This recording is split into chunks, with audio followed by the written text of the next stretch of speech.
pendant que Pierre était gardé dans la prison, et nous allons voir la réaction des apôtres au verset 5. Il est dit, la congrégation de son côté, bien sûr l'assemblée, ne cessait de prier Dieu pour lui intensément. Et c'est intéressant ce verset, pourquoi? Parce que le prière de chrétiens pour leurs chers frères était de supplication sincère et intense. Et la mort de Jacques ne l'avait pas plongé dans le désespoir. Elle n'avait pas non plus sapé leur confiance à la prière. Pourquoi? Parce que la prière compte énormément pour Jéhovah, et c'est surtout, frères et sœurs, s'il est conforme à sa volonté. Il exauce.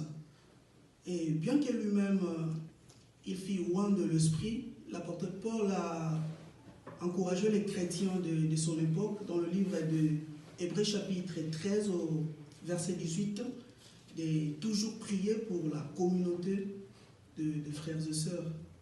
C'est une leçon que les chrétiens d'aujourd'hui ne voudront pas oublier, n'est-ce pas? C'est très important de prier pour nos frères et sœurs. Entendez-vous parler par exemple des co-religionnaires qui sont assaillis par des épreuves, de persécutions, interdictions gouvernementales, catastrophes naturelles?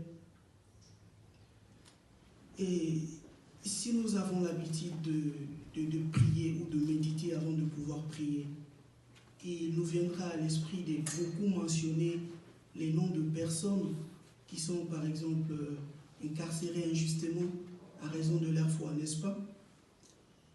Et ce sont aussi des choses, quand nous parlons à Jéhovah, c'est lui qui attend la prière. Dans le livre d'Actes, dans le livre des Psaumes plutôt, chapitre 65, le couplet 2, c'est Jéhovah qui entend la prière. Et nous ne devrions pas oublier de le faire.